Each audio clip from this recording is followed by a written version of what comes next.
menanggapi kemarin dari Lita Gading kan diperiksa ya. Nah, yang tadi saya bilang dia merasa tidak ada unsur pidana. Menurut kuasa hukumnya ya, karena merasa seorang psikolog, bukan merasa ya, karena seorang psikolog gitu. Gimana Bang Adi mungkin tadi?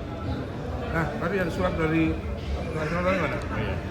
Nur. Ini Nur, surat. Jadi kalau kemudian ya, seseorang ya yang diduga melakukan tindak pidana itu menyangkal bahwa itu bukan kejahatan ya, bukan kemudian masuk unsur pidana, sah-sah aja silahkan.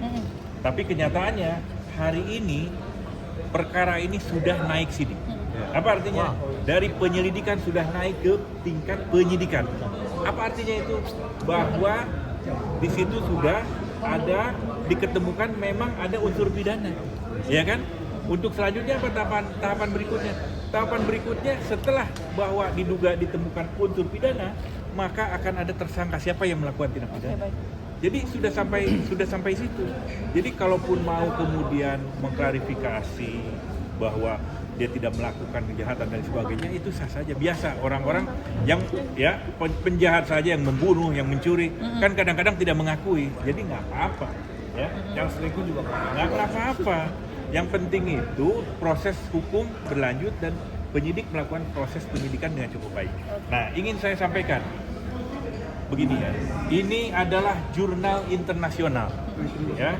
Nih lihat, ini saya akan bagikan ke teman-teman media. Ini adalah jurnal internasional yang ditulis oleh Profesor Andika, ahli forensik linguistik. Profesor ahli forensik linguistik.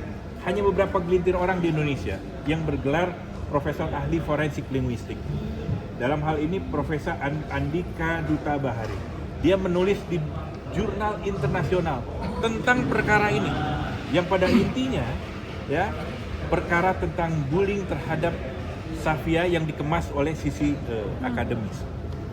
Dugaan-dugaan bully yang tapi dikemas oleh satu otoritas kewenangan kompetensi sebagai psikolog. Ini akan saya sampaikan ke teman-teman media. Silakan kalau yang nggak ngerti bahasa Inggris translate. Ya. Saya ngerti. Pasti ngerti dong. Ini canggih ini teman media. Saya akan kasihkan ini jurnal internasional. Bukan hanya dibahas di tingkat lokal nih, Mas. Jadi pembahasan di internasional ya. Di apa namanya? Dalam forum jurnal internasional cyberkriminologi. Luar biasa. Silakan.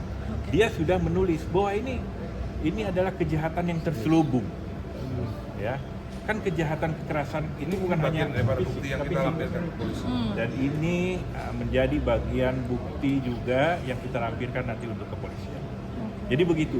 Nah, kemarin saya lihat tuh di media, ada kuasa hukumnya bilang bahwa kalau kemudian tidak ingin dikritik jangan jadi pejabat. Jadi nggak nyambung.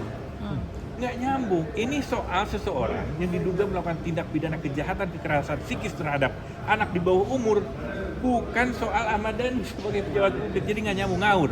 Logika hukumnya logika hukum yang terkilir, ya nggak nyambung.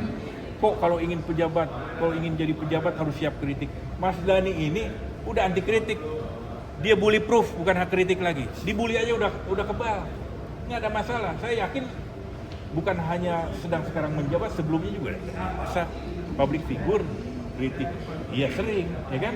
Dibully juga, iya dia, nggak ada masalah, ya. Tapi kalau kemudian ada kejahatan terhadap keluarga, apalagi anaknya di bawah umur, tentu ini akan kemudian kita proses secara hukum, kita akan selesaikan, gitu ya. Doro Ibrahim juga merasa bahwa foto yang dia posting itu sudah tersebar lebih dahulu di sosmed dan tujuan dia katanya untuk mengedukasi netizen agar Safia tidak semakin dibully. Jadi begini, di dalam forensik linguistik itu dia akan uji kata per kata, detik per detik, menit per menit kata apa yang dilakukan. Sehingga di sini dikatakan kejahatan yang terselubung. Misalkan ada stigmatisasi bahasa bahwa kamu sudah nggak bisa lagi tinggal di sini, lebih baik sekolah di luar. Itu kan luar biasa. Dikatakan kepada anak di bawah umur, kamu akan terus terbawa oleh kelakuan orang tuamu. Masa psikolog melakukan stigmatisasi seperti itu? Ngawur itu. Ya, itu bukan mengedukasi, tapi memprovokasi. bukan mengedukasi. Ya, itu logika edukasi yang terkilir. Ya, tapi memprovokasi dan menstigmatisasi, dan inilah yang kemudian masuk pada ranah. Oke, dia juga mengimbau agar kasus ini mungkin tidak ditanggapi berlebihan katanya Pak Bang Arwin, dan lebih baik fokus saja masalah internal keluarga. Maksudnya berarti dia menormalisasi hoak dan bully itu berarti ya, kalau dia dengar itu statement. menormalisasi. Fokus bagaimana? Orang ada pelanggaran hukum kok. Inilah karena dia itu mencampuri urusan orang lain. Ya. Tindakannya ini mencampuri urusan lain, diminta enggak pendapatnya. Ya, diminta enggak, ya, terus diminta untuk konsultasi enggak, tiba-tiba pendapatnya yang terkilir tadi juga kasihan, berdampak psikis terhadap anaknya Mas Dhani. Ada buktinya? Ada. Ya, sudah kemudian dilakukan assessment screening. Nanti penyidik akan buka bagaimana hasil screening assessment psikologi terhadap anak di bawah umur atas nama S ini. Benar Pak De, Safia terdampaknya sampai dalam banget ya Pak De. Sebagai orang tua ngeliatnya seperti apa Pak De? Ya buat saya ini kan ini juga apa yang diomongin sama Lita Gading kan hoax. Apa dasar Lita Gading berbicara soal masalah keluarga itu, apa dasarnya? Dan diomongin semua hoax. Jadi tidak hanya melakukan pembulian terhadap Safia, tapi semua yang diomongin itu hoax, semua nggak ada buktinya. Gitu.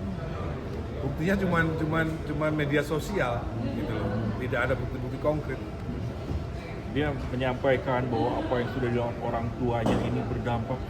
Memang apa yang sudah dilakukan orang tua? Apa yang saya lakukan? Apa memang? Kejahatan apa? Kejahatan apa yang saya lakukan? Kan ini hoax, ini hoax framing kejahatan, dan inilah yang harus dibasmi. Ya. Inilah yang kemudian harus kita lawan. Gak boleh kita permisif dan mafhum menormalisasi hal begini. Lawan proses hukum agar kemudian menjadi presiden dan efek jerat, ya, sehingga kemudian anak-anak tumbuh ya menuju Indonesia emas ini, anak-anak yang mentalnya kokoh kuat, yang kemudian tidak terdampak hoax, psikologinya sehat. Apalagi atasnamakan psikolog, tapi psikolog ini membantu peran pemerintah memperkokoh mentalitas anak menuju Indonesia emas, bukan kemudian membuli, bukan kemudian menstigmatisasi, ya kan, mendiskreditkan. Jadi urusan pejabat publik adalah urusan daripada pekerjaan publik. Ya. Nggak ada hubungannya sama rumah tangga saya. Oke, untuk sebagai orang tua Pak De, mungkin tadi selain dilakukan asesmen terhadap Safia, ini kan Safia yang paling terdampak ya Pak De, apalagi usianya dia rentan ya. Apa sebagai orang tua Pak De tindakannya untuk melindungi? Ya, saya harus memberikan pengertian tentang kehidupan yang memang sudah terlanjur normal ini, hoax menjadi normal, sehingga jadi saya harus memberikan pengertian bahwa orang jahat ternyata di mana-mana. Makanya saya menyebut di Instagram saya, apa itu deterjen 78, ya. Deterjen 78 itu ya orang-orang yang tidak punya adab, orang-orang yang berpotensi melakukan pelanggaran hukum, membuli anak kecil, itu deterjen 78. Menyebarkan hoak itu deterjen 78, atau menciptakan hoak, membuat karya hoak dalam media sosial, mencomot berita ini kasih judul ini gitu ya, itu juga deterjen 78 gitu. Jadi saya kasih tahu Via bahwa memang ada banyak penjahat di dalam dunia maya, ya, dalam dunia medsos itu ada penjahat banyak. Jadi kamu harus paham bahwa mereka itu penjahat. Dunia maya itu dunia medsos ya, jangan nanti dipelitir lagi. Enggak. Jadi kayak misalnya tadi saya lupa Ngeri ya Bang Arwin. Tadi saya lupa gitu. Jadi ada